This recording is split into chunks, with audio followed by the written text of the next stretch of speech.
For my birthday, I asked my mother-in-law for a litter picker. Now, I know what you're thinking. It's a very odd present to ask for. However, it might actually be genius. You know when you drop something in the cab and you can't quite reach it? It's just a bit out of the way. Check it. Yeah, see? And check this out, because what I've got, like say for instance, I've dropped my chewing gum. Oh yeah, don't worry about that. Don't worry about that. Look, check it. See? Get yourself one of these. You will not regret it.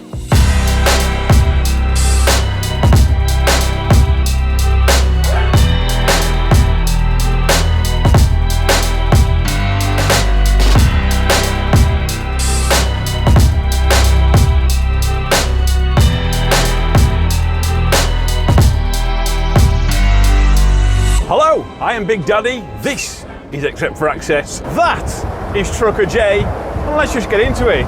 It's a new week and, more importantly, a new contract. No longer working for the same people that I was last week and the last few videos before, running containers out of Felixstowe. And I was really excited about it because I like going new places. I like seeing new things, new experiences. It makes everything just so much more interesting. But then I got my paperwork. Currently, I have a box container on, bound for Felixstowe, where I then have to pick up another container and then take it somewhere else. Which sounds remarkably like what I was doing last week. And annoyingly it is. Because it's hard to break free from Felixstowe's cold, dead embrace. Fret not, because on this contract I should also be going to Southampton docks, which from the comments I've been told is better, just better than Felixstowe. And I think it's London Gateway, the other one that we might be going to. I think that's what it's called. Although, I don't know if we can go there this week. I've gathered, due to COVID and all that malarkey, we might not be able to get in. So yeah, we'll see. Should be fun finding out, and yeah, we've got a bit of driving to do, so I reckon I should crack on with it.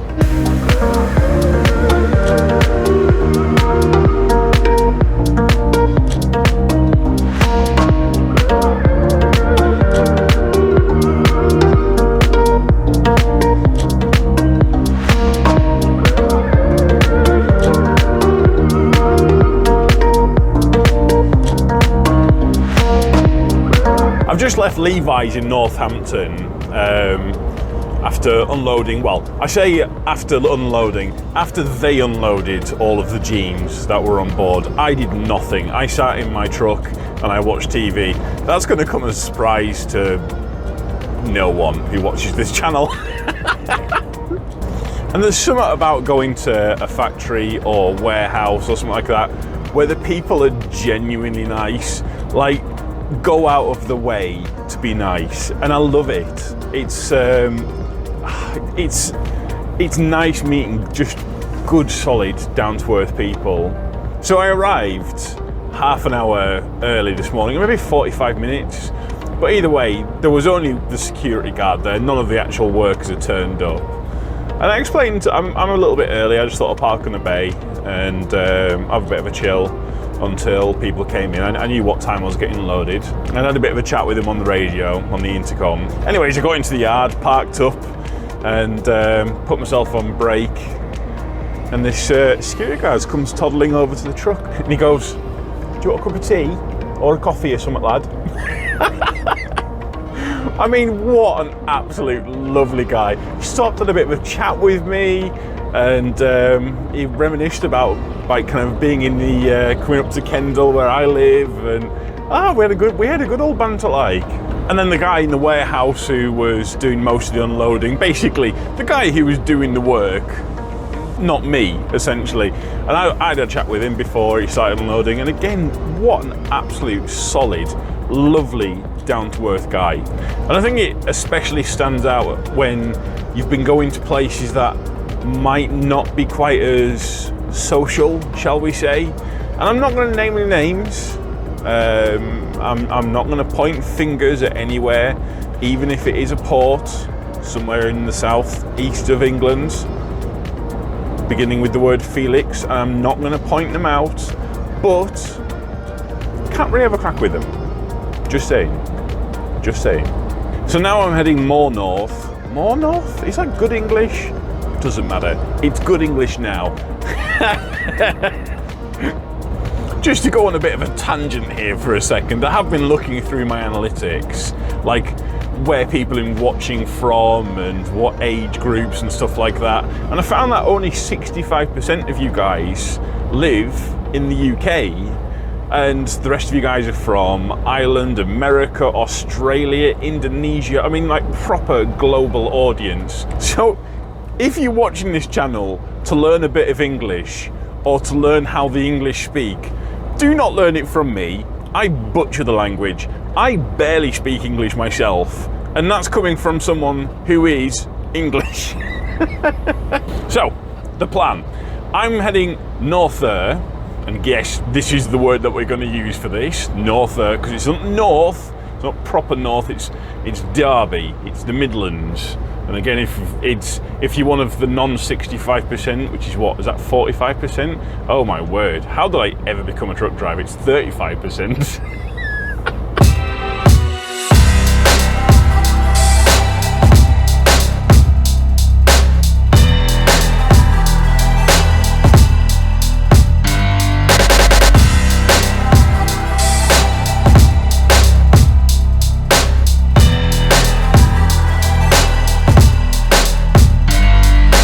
Do a video called Nothing Went Wrong This Week. This week is not that video. Last night went catastrophically wrong. I had an error in judgment, which I will explain in a minute, but things went wrong. Things went very sideways. But before I get into the story, I just need to explain two things for our international audience, which apparently I have. The first thing I need to explain is on EU driving regulations, and yes, I'm aware that is very boring sounding, but I do need to go into it, and please can you stop scrolling and looking for the videos, just bear with me. And I will say the second thing is probably as boring as the other thing, which is VBS numbers. Oh God, I've just lost half my audience in about 10 seconds, haven't I? In the UK, trucks have a device that watches how long you drive for, how long you're working for, how long you have breaks for. We call it the governor. I'm clearly lying. That's not what we call it. If you believe me then you should feel bad right now. Just saying, you should definitely feel bad. It's sometimes called a tachograph, or tacho for short. Basically, it's like a digital black box, and I have talked about this previously, and I'm not going to go into the depths of EU laws and how long you should be working for and all that. For this story, all you need to know is yesterday I had a maximum working time of 15 hours. And that means from 4 o'clock in the morning, I can work till 7 o'clock at night. Total 15 hours. And that's, doesn't really matter about breaks, stuff like that. 15 hours from getting up, putting my card in, and taking it back out again at 7 o'clock. 15 hours, really important. I don't know if this is true for all ports, but for London Gateway, for Southampton, and for Felixstowe, you require what's called a VBS number, which is basically a booking number, which tells you what time you can enter that port. And you cannot enter the port even a minute before your VBS number.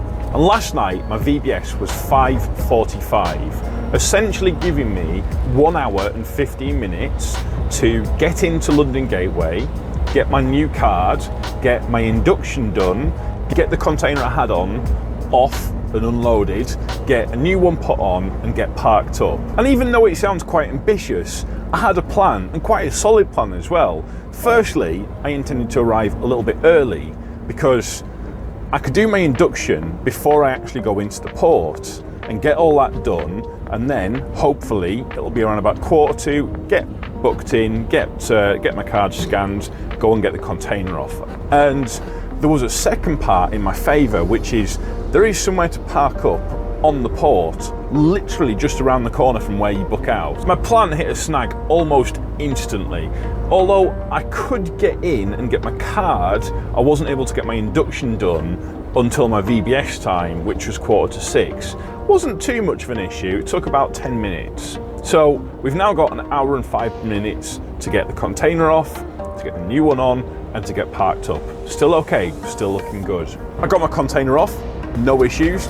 Got to the bay to put a new container on, the one that I've currently got on now, and that's where things went sideways. Is it possible I broke the machine? Well, I didn't break it per se, but it definitely shut down for a good while until someone came to reset the system. We won't go into that. That's a whole horrible story by itself. But by the time my container was on, it was 7 o'clock. So I was now over my 15 hours. At this point, still not too bad. I've gone over my time. It's not end of the world, it's not catastrophic. I can do a manual printout and write an explanation on there, basically saying what's gone wrong and what's called VOSA, the governing body, the people who regulate it. It's, I think in America it's the DOT, Department of Transport. It's kind of like that essentially. Upon arriving at the truck stop, however, it was rammed. I mean, completely rammed. Even the spaces which weren't really spaces, but sometimes you can squeeze onto, they were all full. Absolutely chocker.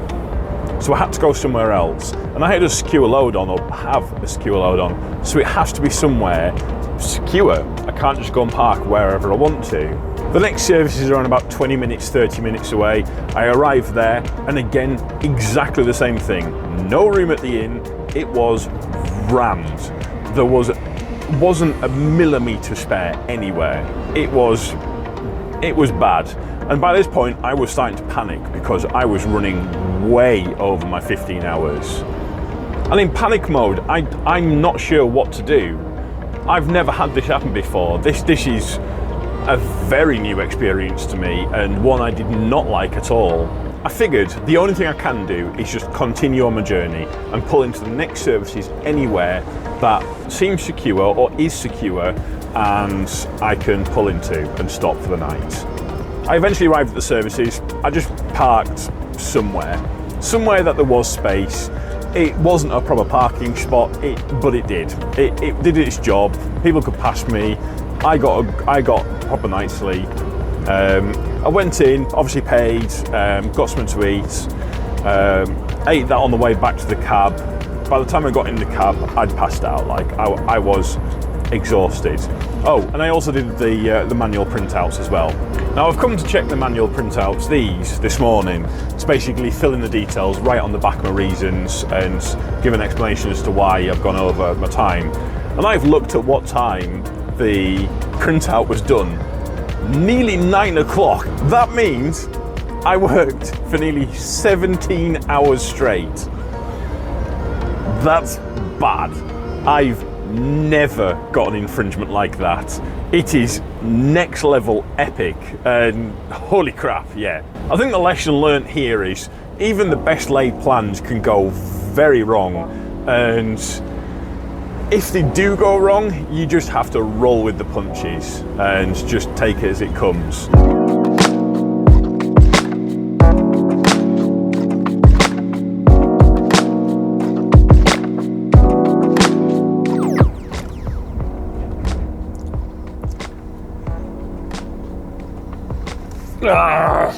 Why do I always pick the slow lane?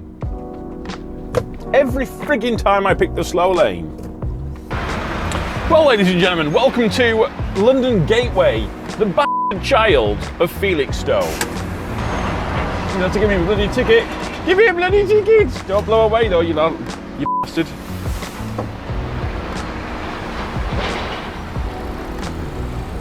What the hell's STR3? Oh no. Oh, I've not seen STR3 before. I've currently got on an empty container, so there must be somewhere that says my number on it.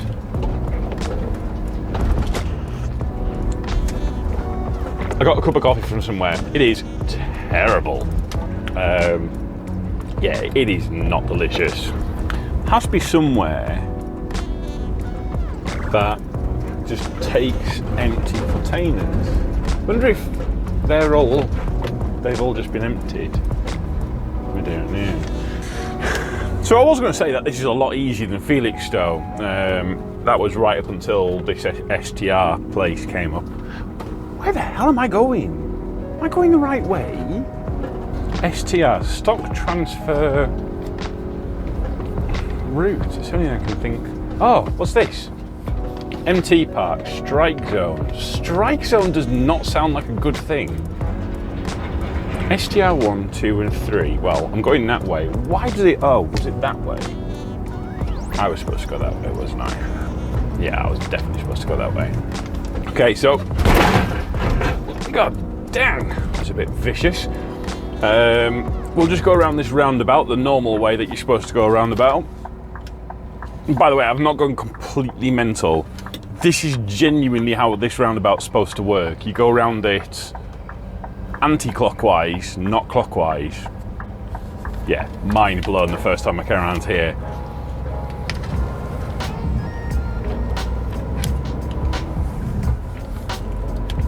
Right, I was supposed to go down here, wasn't I?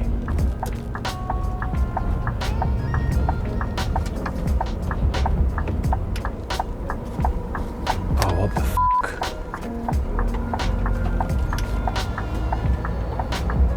Oh, we're driving on the... What? We're driving on the wrong side of the road. Oh yeah, this is weird. So what do you mean when it's a strike zone? That can't just mean that you get hit by something, does it? Does it? Oh. Is it these? Is this what it's talking about? Alongside the STR1. Oh right, so we come down here, we get turned. Strike zone. Why does it say strike zone? That doesn't sound very good for my truck. Right, STR3. It's so weird being on the wrong side of the road. Right, yeah, so I'm going down here.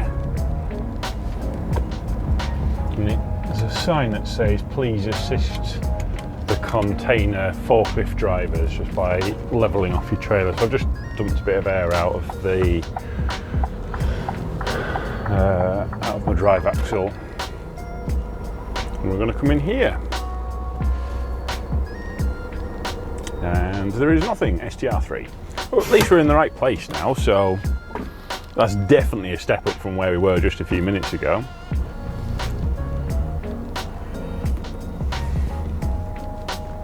This is a nasty cup of coffee.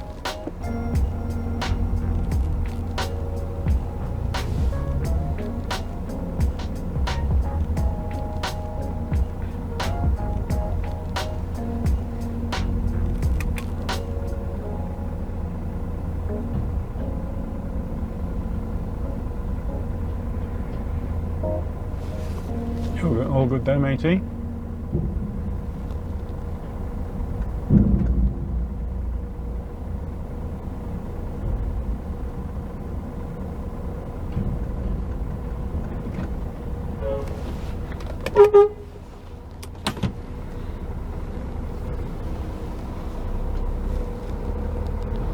Right, that's that one off. Let's go and get one on. Unlike Felixstowe, where you've got the long rows and you're driving in along with the cranes. This one, you kind of back onto the very end of the bay, and the cranes come to you. They come all the way along, and god damn, they move fast. I'll show you in a second, but it's yeah, you'll see them ahead. It's like they're moving along. I mean, don't get me wrong, it's not 100 miles an hour or anything, but for the size. So we're looking for L10, which is quite a bit further down by the looks of things.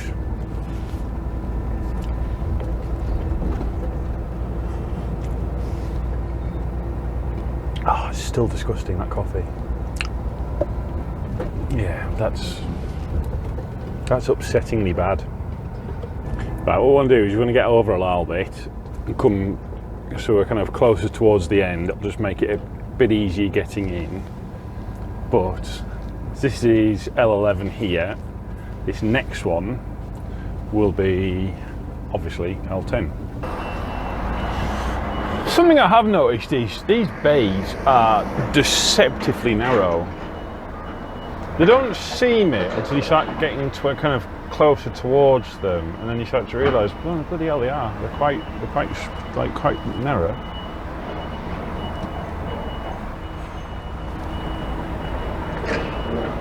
And I'm over the yellow line.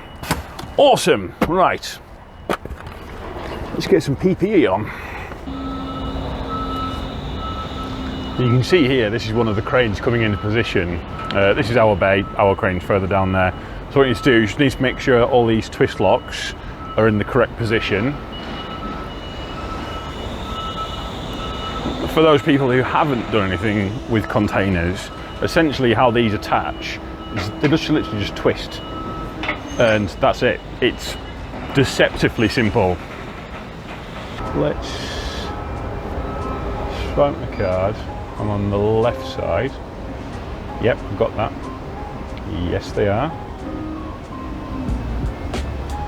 Now, right, we have a flashing orange light. Oh my God, look at it. Holy shit.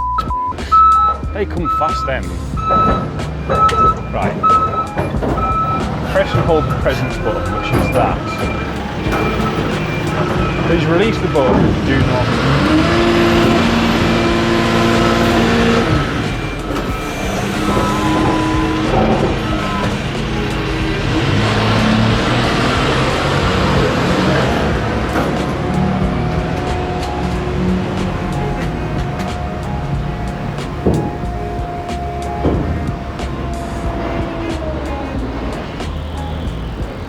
Now we're just waiting for it to come down.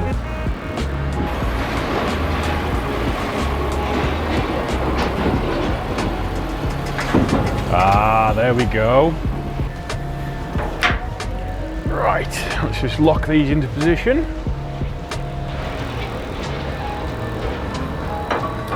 You can see inside here once I'm doing it. That's literally just locking them into place, that's all it's doing. The thing that blows my mind is the fact that those tiny little connectors, just 4 of them is enough to hold down a, what, 25-ton container? It's mind-blowing that, like, obviously much smarter people than me have decided that, yeah, that works, that's completely how it should be. But still, on 4 little twist locks, all it takes. Oh yeah, we're on the move again, by the way. I've left London. I'm currently on the A10. I say this because we're heading towards Ely, a place which I know exactly how to pronounce, and in the last video definitely didn't pronounce it wrong and get 600,000 comments saying I pronounced it wrong. It does occur to me I probably should speak to someone about my epic infringement, and I was thinking there is one man who could answer my question, and one man alone.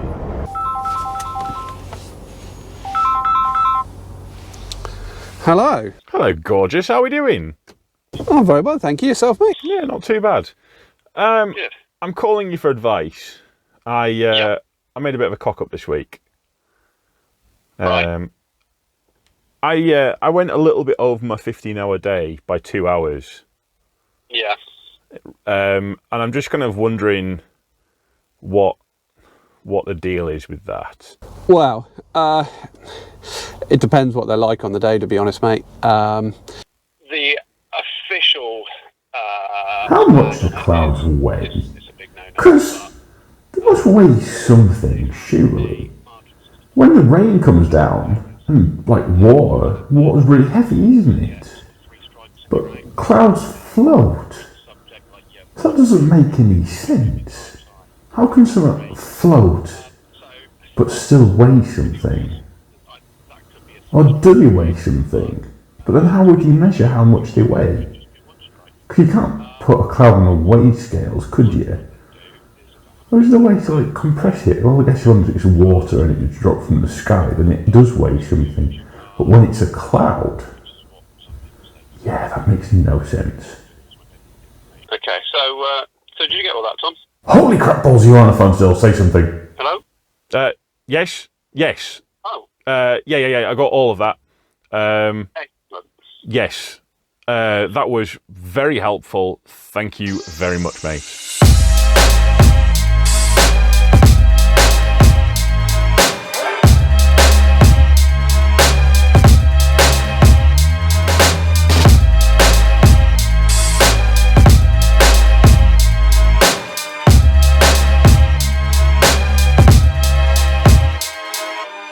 Well, that's it. Thank you so much for watching. It has been, as always, a pleasure. If you haven't already, don't forget to like, comment, subscribe. Especially subscribe. How can 50,000 people watch this video and only 3,000 of you subscribe to it? This just looks bad on you, really, doesn't it? Make sure you put your comment down for Buy the Fireplace. I'll try and answer it. And a massive thanks to Kev T and a little thanks to Trucker J. I mean, in fairness, all he did was drive past me. Wasn't that impressive? Just saying. But that's it. We shall see you next time.